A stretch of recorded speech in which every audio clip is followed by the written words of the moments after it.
Hello everyone, I'm Jonathan Little. I'm here today with episode 305 of Weekly Poker Hand, and today we're going to be going through a hand that illustrates a very important concept that a lot of players mess up. I get emails all the time from people telling me I play in games where my opponents will call down with all sorts of garbage and chase me with gut shots, and sometimes I get there and I get angry. But realize you want your opponents playing close to any two cards in a very bad manner. That is how you win money. You make money when people mess up. You lose money, or break even, when they play perfectly. So here we have a game from Poker Night Live. This is a celebrity game that is put on by Poker Night in America. Make sure you check out their YouTube channel if you have not already. They have lots of great content. It folds around to the game's host, Favorito here, who opens it up with a king-queen on the button. And he's playing against a bunch of NHL enforcers. So they are not professional poker players. That's very important to note. These players are not going to play well, just like I would not play well if you put me out on the ice hockey rink, right? So in this scenario, Favorito raises king-queen, which is perfectly fine. We're playing $2, $5. He makes it 15. Then Natris in the small blind elects to call with ace-8 offsuit. And I would generally suggest you re-raise this hand or fold it, but like calling's not so bad. It's kind of bad, but it's not so bad. Mainly because we're not actually playing 2-5, we're playing 5-5, and so it's only $10 more. And in games featuring generally recreational poker players, there isn't as much re-raising before the flop. Because right here, if you call with ace-8, you're just always folding if the big blind 3-bets, at least you should. And if that's the case, then you should probably just get out of the way immediately. That said, he decides to call. I would have always re-raised here. Then king 10-6 offsuit in the big blind elects to fold. So we see a heads-up flop. King-queen on the button against ace-8 in the small blind. Flop comes king-queen-jack, giving Natris in the small blind a gut shot straight draw with an ace, and Favorito top two pair. So Natris checks, and now Favorito with his top two pair should very clearly value bet. Now, obviously king-queen should be value betting here, but a better question is, what would you do if you had king-3? Would you value bet the king-3? And I think the answer is definitely yes. This is a situation where the very strong better hands will raise you basically every time, allowing you to fold.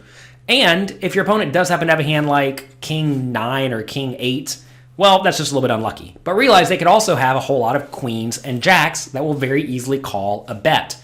This is a spot where a lot of people, they'll bet the flop, but they will not keep betting the turn, and they will not keep betting the river. But if you did have king-3 on king-queen-jack, against someone who's probably a little bit too loose, a little bit too splashy, that's exactly the time you want to be value betting. This time, though, we have top two pair, so we definitely want to be value betting that very clearly. Pot's $35. I bet something like 25 here. This is a flop that should connect. Well, if the opponent has anything at all, it's going to be a pair or like a decent draw. Either way, you don't mind getting money in the pot. Looks like Favorito bets 15, though. I'm not a big fan of 15 into the $35 pot because now you're just giving your opponent good odds to call with all sorts of draws/pairs. Usually the pairs will have a draw. Not always. Here, though, we do see Natris now call with ace-high. This is where people start sending me the emails whenever it runs off with a 10. Like, oh, I can't believe these guys chase me down with a gut shot. I can't beat them. But realize that's one hand. And also realize right here that Natris with his ace-8 is going to win 17% of the time. 17% of the time here, you're going to lose, and that is okay. But if you know your opponents are going to be calling you way too wide, what adjustment should you make? Take a second, think about it. I'm going to sip my water here while you all think about what we should be doing if your opponents are going to call too wide. Well, you need to be value betting more often, which is exactly what I'm saying. So on the flop, I would be value betting with any queen or any king. I'd be checking with a jack. And that's what I would do. So I'm not going to be doing a whole lot of bluffing against players like this. We're just going to get full value out of our good hands.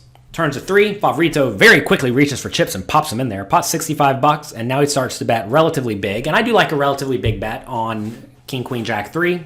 A backdoor flush draw is available, which is relevant enough.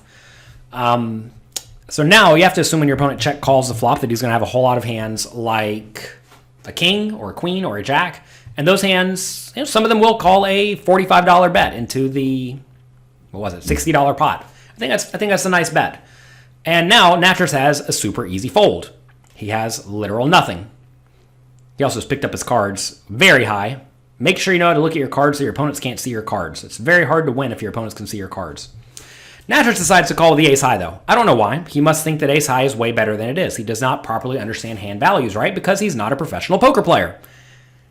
River's a 4. He checks. Favorito, again, quickly blasts out some chips. Pot's 155. He bets 55. It's a seemingly random number. If I am going to be betting in this spot, I would definitely bet bigger. Because, again, we're trying to get called here by, like, King X or a hand like a decent queen. And I think you can probably go a little bit bigger. That said, here, Natris is very quickly lining up a call with literal nothing. So, what just happened here? Essentially, when your opponents are going to call you with almost nothing, pre-flop, on the flop, on the turn, and on the river, you get to value bet very wide. What a lot of people do very wrong, though, is say they did have a hand like King 5 on this King, Queen, Jack 4-3 board.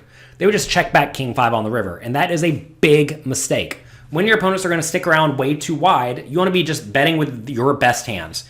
And top pair is definitely one of your best hands. And the great thing about playing against players who do play this kind of loose, passive strategy where they just call a ton is that they very often have the nuts when they raise, which allows you to easily fold. So you get very clear, very accurate information against these players. And if they call your flop bet, you can kind of assume you have the best hand. I'm trying to think what the worst hand is I'd bet the flop, turn, and river with is. It'd probably be ace-queen. I'd bet the flop and the turn with like queen X, I think, pretty clearly. The problem is when you have a queen, it's more likely your opponent has a king, right? And obviously we can't value bet a jack because your opponent could easily have a king or a queen. So I think I'm value betting ace-queen on the flop, the turn, and the river using medium bet sizes. And I'm going to be going a little bit bigger when I happen to have effective nut hands. But this is a good example of a spot where a lot of people will check behind and lose out on value. And right here, Favorito got $55 of value on the river. I think, maybe he could have even gotten more given how quick he got snap called. And, Natris obviously shouldn't have even been in the pot to begin with. And he obviously should not be calling the river with nothing. So that's going to be it for this episode of Weekly Poker Hand. I hope you enjoyed it. If you did, leave a comment, click like, click subscribe. We're going to go back to hands featuring very strong poker players in the very near future. Next episode, we're going to be featuring professional boxers. We'll find another very, very clear mistake that people make that you want to make sure you're not making. Then after that, I think we're going to get back to analyzing hands featuring strong poker players because I know we haven't been doing that for quite a while, and I've been getting requests for that. I want to give you all what you want, so help me know what to make you. Let me know in the comment section below. Good luck in your games. Have fun, and I'll talk to you next time.